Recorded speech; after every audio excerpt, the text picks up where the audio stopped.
Hello students, welcome back to my channel. आपका स्वागत है मेरे इस चैनल में स्टडी विद निधि में। और आज के वीडियो में हम डिस्कस करने वाले हैं economic tools in managerial economics.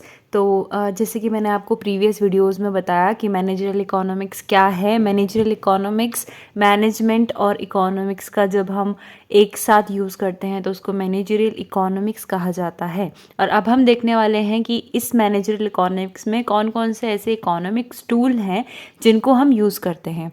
सबसे पहला है अपॉर्चुनिटी कॉस्ट प्रिंसिपल। अगर आपने इकोनॉमिक्स पढ़ी है 11th-12th में तो वहाँ आपको एक वर्ड सुनने को मिला होगा अपॉर्चुनिटी कॉस्ट। अपॉर्चुनिटी कॉस्ट अगर मैं आपको सिंपल वर्ड्स में बताऊं तो एक ऐसी कॉस्ट होती है जो हमको किसी और चीज़ में अगर यूज़ करनी है तो जैसे मेरे पास दो प्रोजेक्ट हैं, A project and I have B project. तो इन दोनों प्रोजेक्ट में अगर मुझे बी में इन्वेस्ट करना है, अगर मैं बी में इन्वेस्ट करना चाहती हूँ तो मुझे ए के लिए सेक्रीफाइस करना पड़ेगा। तो जो मैं ए के लिए कॉस्ट सेक्रीफाइस कर रही हूँ that is known as opportunity cost. क्यों? क्योंकि बी की अपॉर्चुनिटी को अवेल करने के लिए मुझे ए की अपॉर्चुनिटी को लूज़ करना पड़ेगा। That is why it is called opportunity cost. तो अभी हम देख लेते हैं कि कैसे इसको मैनेजरियल इकोनॉमिक्स में यूज़ करा जाता है। तो opportunity cost of a decision is meant the sacrifice of alternative required by that decision.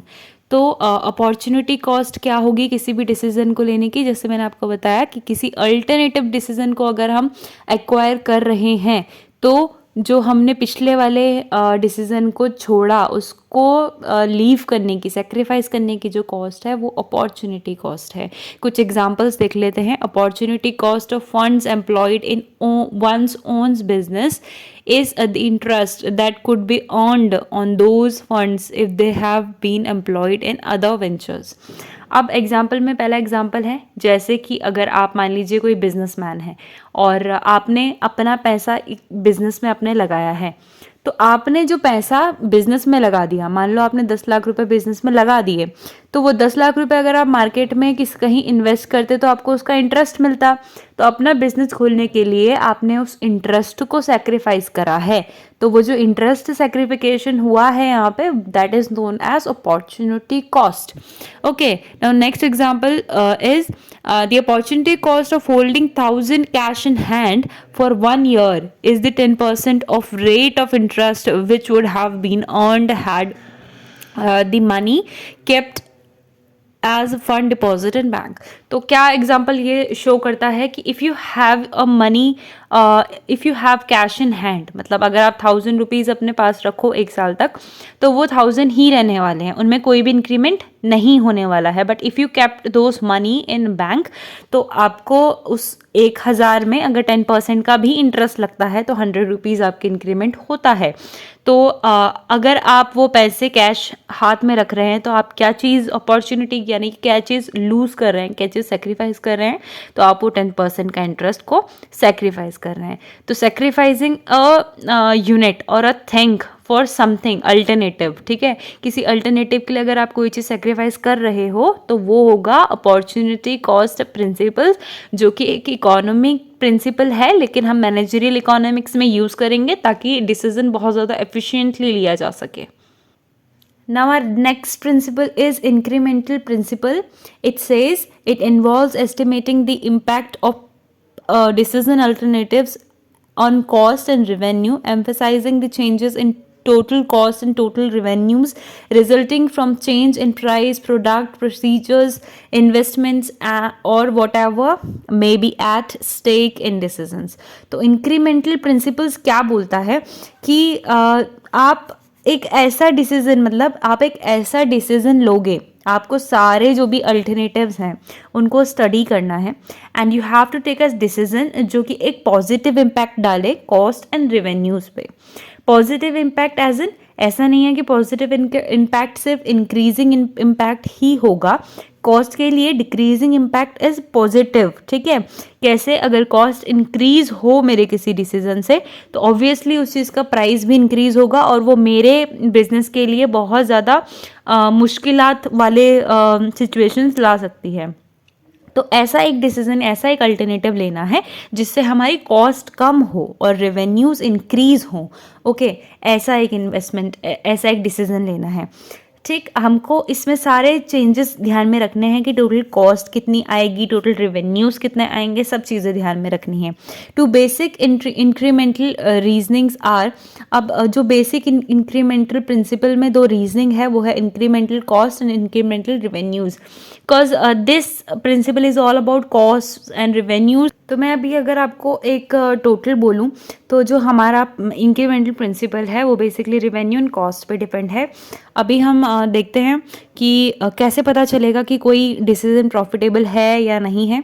तो a decision is obviously a profitable one if it increases revenue more than cost. अगर वो, मैंने आपको अभी भी बताया था पहले भी और फिर रिपीट कर रही हूँ कि अगर वो रेवेन्यूज़ इंक्रीज करे और कॉस्ट को रिड्यूस करे तो वो क्या है, एक अच्छा डिसीजन है। It decreases some cost to a greater extent, वो एक जो हमारी कॉस्ट है उसको बहुत ज़्यादा ग्रेटर एक्सटेंट तक डिक्रीज कर रहा है, मतलब कॉस्ट को एकदम मिनिमलाइज कर रहा है। अगर मैं आपको एग्जांपल दूँ तो जैसे कि मान लीजिए कि मेरे पास ना दो ऑप्शंस हैं कि मैं अगर प्लास्टिक बैग्स यूज़ करती हूँ, अगर मैं प्लास्टिक बैग्स यूज़ करती हूँ तो थोड़ा सा मान लीजिए खर्चा ज़्यादा आता है। आप एक एग्जांपल ले लीजिए, अगर मैं प्लास्टिक बैग्स यूज़ करती हूँ तो खर्चा ज़्यादा आता है, वहीं अगर मैं पेपर बैग्स यूज़ करती हूँ तो मेरा खर्चा कम आता है। तो मैं क्या डिसीज़न लूँगी? बैग्स दोनों ही हैं, दोनों ही कैरी करने के काम आएंगे और दोनों ही अच्छे हैं, मतलब ऐसा नहीं है कि मजबूती में कोई कमी है या कुछ है। तो मैं प्रेफर करूँगी पेपर बैग्स यूज़ करना, क्योंकि वो मेरे लिए एफिशिएंट है। एक इंक्रीमेंटल प्रिंसिपल में यही किया जाता है कि आपको एक ऐसी चीज़ यूज़ करनी है जिससे आपकी कॉस्ट कम हो और रेवेन्यू इंक्रीज हो। ठीक है, प्राइस में पॉजिटिव अंदर आए, आपको कोई चीज़ ज़्यादा महंगी ना सेल करनी पड़े। Now next principle is principle of time perspective. A very important problem in decision making is to maintain the right balance between the long run and considerations. तो ये प्रिंसिपल हमको बताता है कि कैसे हमको जब भी इन्वेस्टमेंट करनी है, जब भी कहीं पे पैसा इन्वेस्ट करना है तो वहाँ पर हमको लॉन्ग रन और शॉर्ट रन टाइम पीरियड का बहुत ज़्यादा ध्यान रखना है कि ये जो इन्वेस्टमेंट करी जा रही है वो एक लॉन्ग टर्म डिसीजन होने वाला है या फिर एक शॉर्ट टर्म डिसीजन की तरह ही रहने वाला है। और हमको डिसाइड करना बहुत ज़्यादा ज़रूरी होता है कि हमको अपना इन्वेस्टमेंट लॉन्ग रन के लिए करना है या शॉर्ट रन के लिए करना है। तो इसीलिए जो प्रिंसिपल है इकोनॉमिक्स का वो बहुत इंपॉर्टेंट है मैनेजरियल इकोनॉमिक्स के लिए। Therefore the managerial economist keep the principle of time perspective in mind while making any decision.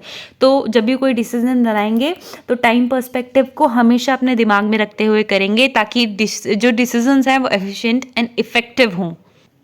Now next principle is discounting principle, which says the fundamental idea of economic is that a rupee tomorrow is worth less than a rupee today. The value of rupee you are getting today is obviously higher than the rupee you will receive in future.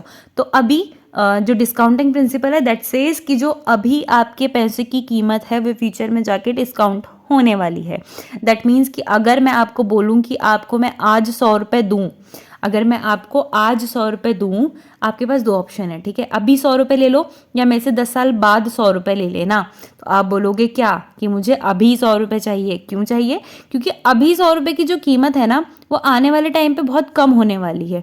100 रुपये आने वाले time में क्या पता 500 रुपये के बराबर हो जाए या 1000 के बराबर हो जाए। ठीक है, जैसे कि एक एग्जांपल अगर लो आप, तो पहले के ज़माने में 1 रुपये में काफ़ी चीज़ें आ जाती थी। टॉफ़ी भी आप ले लो, चिप्स भी ले लो, ये भी ले लो, वो भी ले लो। लेकिन अभी आप अगर दुकान में जाओ ना तो 1 रुपये की टॉफ़ी आना भी कम हो गया है, मतलब आती है लेकिन कम हो गया है 1 रुपये की टॉफ़ी आना भी। तो क्या हुआ, ये टाइम पीरियड की वजह से जो मनी की अमाउंट है, जो मनी की वैल्यू है वो कम होने लग गई। तो जो अभी वर्थ है पैसे की वो कल को आने वाले समय में नहीं होगी, ये बताता है discounting principle. So our next and last principle is equimarginal principles, which says this principle deals with the allocation of an available resources among the alternative activities. Example, a firm has 100 units of labor at its disposal. The firm is engaged in 4 activities which needs labor services, say A, B and C, D. ठीक है, तो इसमें क्या हो रहा है कि ये प्रिंसिपल हमको बताता है कि हमको एलोकेशन ऑफ रिसोर्सेज कैसे करना है। क्योंकि जहाँ पर रिसोर्सेज बहुत लिमिटेड है वहाँ पर हमारे पास अल्टरनेटिव्स बहुत सारे हैं, हमारे पास चॉइस बहुत सारी है। तो एक एग्जांपल दिया है कि एक फर्म है जिसके पास 100 यूनिट्स ऑफ लेबर है, पर उसके जो एक्टिविटीज़ हैं वो 4 पार्ट्स में डिवाइडेड हैं, ए बी एंड सी और डी। ठीक है, 4 उसके पास फैक्ट्रीज़ हैं या 4 जगह पे वो काम कर रही है। मान लीजिए कि ये प्लास्टिक प्रोड्यूस कर रही है, ये वाली रबर प्रोड्यूस कर रही है, ये कपड़े प्रोड्यूस कर रही है, एक मशीन प्रोड्यूस कर रही है। ठीक है, तो it can enhance any one of these activity by adding more labour but only at the cost of other activity. तो वो क्या कर सकते हैं कि वो किसी एक एक्टिविटी को एनहेंस कर सकते हैं, लेकिन कैसे? उनको एक एक्टिविटीज़ को क्या करना पड़ेगा, उनको छोड़ना पड़ेगा, मतलब एक एक्टिविटी को सेक्रीफाइस करना पड़ेगा, वो अपॉर्चुनिटी कॉस्ट वाला सिस्टम।